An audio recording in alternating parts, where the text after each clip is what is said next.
بسم اللہ الرحمن الرحیم۔ محترم ناظرین السلام علیکم۔ دوستو، جیسے کہ آپ جانتے ہیں امریکہ پچھلے 1.5 ہفتے سے آگ کی لپیٹ میں ہے۔ امریکہ کے 2 بڑے شہر جو اس وقت راکھ کے ڈھیر بن چکے ہیں۔ دوستو، اس ویڈیو کا مقصد یہ ہے کہ اللہ تعالیٰ نے آخر امریکہ پر ایسا ہولناک عذاب کیوں نازل فرمایا۔ دوستو، میں لا رہا ہوں آپ کے سامنے آج اس ہولناک عذاب کی اصل حقیقت۔ جانیے آج اس ویڈیو میں۔ دوستو، ویڈیو کو مکمل سنیں اور اصل حقیقت جانیے امریکہ پر اس ہولناک عذاب کی۔ یہ ایک ہولناک دن کی کہانی ہے جب دنیا اپنی آنکھوں سے اللہ کی طاقت کا مظاہرہ دیکھا۔ امریکہ جو دنیا کی سب سے بڑی طاقت، ترقی اور غرور کی علامت سمجھا جاتا تھا، اللہ کے غضب کا نشانہ بنا۔ یہ ملک جو اپنی دولت، ٹیکنالوجی اور عالمی اثر و رسوخ پر فخر کرتا تھا، آج آگ کے شعلوں میں گرا ہوا تھا۔ سوال یہ تھا کہ یہ سب کیوں ہوا؟ امریکہ ایک ایسا ملک تھا جس نے اپنی طاقت کے زم میں دنیا کے کئی ممالک کو تباہ و برباد کیا۔ اس نے کمزور قوموں کے وسائل پر قبضہ کیا، معصوم کا خون بہایا اور دنیا میں بے حیائی اور گناہوں کو فروغ دیا۔ جنگیں چھیڑنا، قدرتی وسائل کو لوٹنا اور غریب ممالک کو قرض کے بوجھ تلے دبانا امریکی پالیسیوں کا حصہ بن چکا تھا۔ یہ قوم ترقی کے نشے میں اس قدر اندھی ہو گئی تھی کہ وہ اللہ کے نعمتوں کا شکر ادا کرنے کے بجائے خود کو زمین کا مالک سمجھنے لگی۔ اخلاقیات کا زوال اس قدر تھا کہ بے حیائی، فحاشی اور گناہوں کو معاشرے میں قبولیت مل گئی۔ اللہ ہمیشہ اپنی مخلوق کو عذاب سے پہلے انتباہ کرتا ہے۔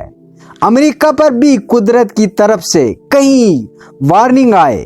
زلزلے، سمندری طوفان اور جنگلات میں لگنے والی آگ ان کے لیے سبق آموز نشانات تھے، لیکن انہوں نے ان پر توجہ نہ دی۔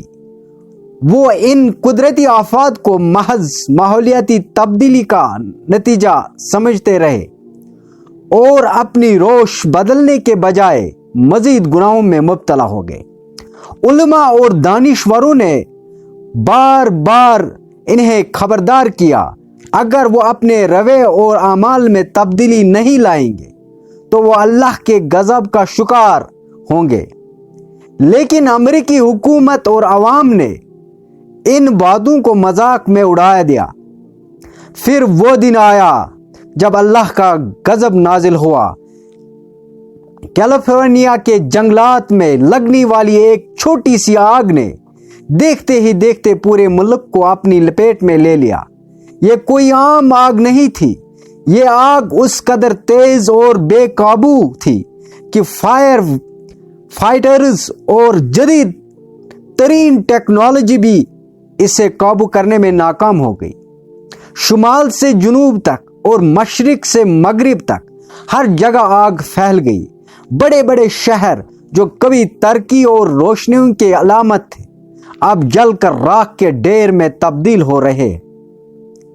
Washington D C, New York اور لاس اینجلس جیسے شہر آگ کے شعلوں میں گر گئے۔ آگ نے نہ صرف انسانی زندگیوں کو ختم کیا بلکہ ماحول کو بھی تباہ کر دیا۔ دھواں اتنا زیادہ تھا کہ سورج کی روشنی زمین تک پہنچنا بند ہو گئی، آسمان سیاہ ہو گیا اور سانس لینا مشکل ہو گیا۔ درجہ حرارت خطرناک حد تک بڑھ گیا اور خوراک کی قلت پیدا ہو گئی۔ کھیت اور باغات جل گئے، جس کے نتیجے میں لوگ بھوک اور پیاس کا شکار ہونے لگے۔ پانی کے ذخیرے آلودہ ہو گئے اور بیماریاں پھیلنے لگی۔ اس آفت نے امریکی معاشرے کے اندر چھپے ہوئے تضادات کو بے نقاب کر دیا۔ امیر طبقہ محفوظ مقامات کی طرف بھاگ گیا، جبکہ غریب لوگ اپنی جان بچانے کے در بدر ہو گئے۔ حکومت مکمل طور پر ناکام ہو چکی اور عوام میں بے چینی اور انتشار پیدا ہو گیا۔ لوگ ایک دوسرے پر الزام تراشی کرنے لگے۔ بعض نے کہا کہ یہ ماحولیاتی تبدیلی کا نتیجہ ہے، جبکہ دوسروں کا کہنا تھا کہ یہ انسان کی بے حسی اور ظلم کا انجام ہے۔ لیکن حقیقت یہ تھی کہ یہ اللہ کی طرف سے ایک تنبیہ تھی۔ اللہ نے امریکہ پر آگ اس لیے شروع کی کیونکہ وہ ایک ایسی قوم بن چکی تھی جو زمین پر فساد پھیلا رہی تھی۔ وہ اللہ کے مخلوق پر ظلم کر رہی تھی اور قدرت کے نظام کو تباہ کر رہی تھی۔ اللہ قرآن میں فرماتا ہے، اور زمین میں فساد نہ پھیلا جبکہ اس کی اصلاح ہو چکی ہے۔ سورۃ الاعراف آیت نمبر 56۔ امریکہ قوم نے نہ صرف قدرت کے قوانین کو توڑا بلکہ اللہ کے احکامات کو بھی نظر انداز کیا۔ ان کے معاشرے میں گناہ اور بے حیائی عام ہو چکی تھی اور وہ اپنے اعمال کو انجام بھول چکے تھے۔ جب آگ نے پورے ملک کو اپنے لپیٹ میں لے لیا تو کچھ لوگ کو اپنی غلطیوں کا احساس ہوا اور وہ اللہ کے سامنے جھک گئے اور اپنے گناہوں کی معافی مانگنے لگے۔ انہوں نے وعدہ کیا کہ وہ آئندہ اللہ کے احکامات پر عمل کریں گے اور زمین پر انصاف قائم کریں گے، لیکن بہت سے لوگ ابھی بھی اپنی ضد پر قائم رہے اور اللہ کی قدرت کا تسلیم کرنے سے انکار کرتے رہے۔ یہ لوگ مزید عذاب کا شکار ہو جائیں گے۔ آج امریکہ ایک ایسی تباہی کی تصویر بن چکا تھا جو خود اس کے اعمال کا نتیجہ تھی۔ یہ واقعہ دنیا کے لیے ایک سبق تھا کہ جو قوم اللہ کے احکامات سے روگردانی کرتی ہے اور زمین پر فساد پھیلاتی ہے، اس کا انجام ہمیشہ تباہی ہی ہوتی ہے۔